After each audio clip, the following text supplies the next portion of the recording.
Hello, and thank you for reviewing this quick hit series of pandemic-impacted legal matters. My name is Sherston Schoberg, and I am here with Paolo DeMaria, the Superintendent of Public Instruction at the Ohio Department of Education.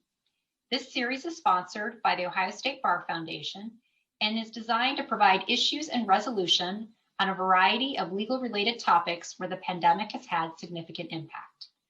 Superintendent DeMaria will be addressing the challenge of how to support student attendance and participation as schools rely on remote learning during the pandemic.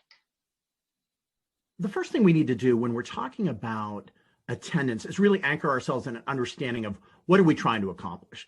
And I think everybody understands that there's a tremendous public value placed on students learning and receiving an education in school. And that's why we have laws in the state of Ohio, and I think in every other state, that require attendance at school.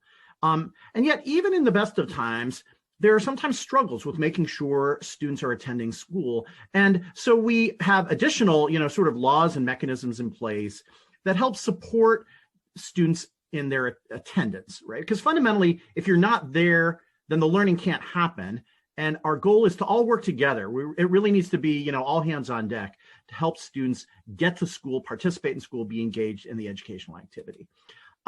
We see that students from time to time have all sorts of challenges that stand as barriers to attendance, and we work on those systematically. There's a great deal of research and information about what can be done, and we have schools and districts all the time pursuing those kinds of actions in the interest of improving student attendance.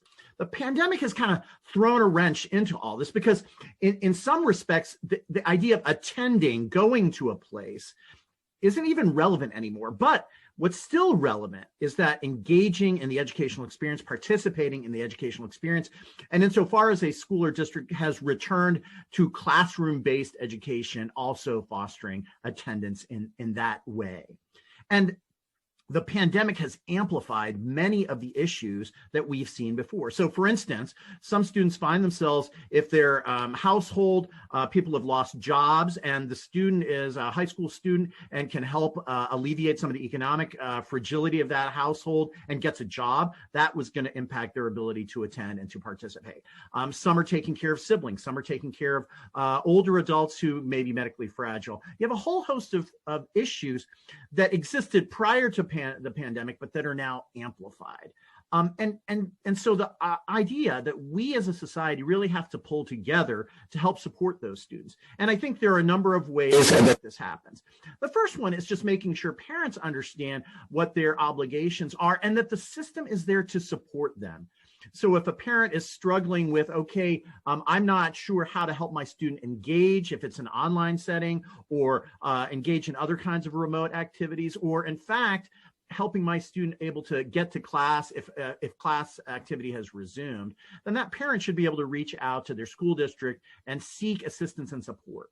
At the same time, the school district needs to be of the disposition to help those parents as they wrestle with some of the challenges that they face. That means schools have to be at their best in terms of listening to students, listening to the issues that students are experiencing, listening to parents and families to understand the challenges that they're facing, and then to be creative and innovative and attentive, and in some ways very personalized and customized in how they design the way to help that student access, attend, and participate in the educational activity.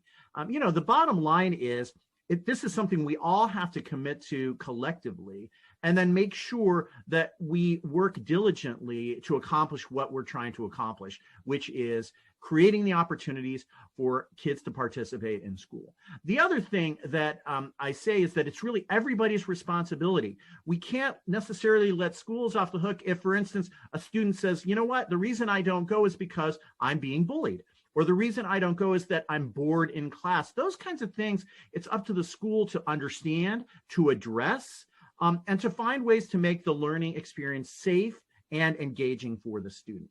And so if we understand that everybody plays a role, community organizations, parents, schools, teachers, and others in the community that support all this infrastructure, if we all work together and really understand what the challenges are and how to address those challenges, we can make sure that students are attending, receiving a great education, and on their way to a great, successful future.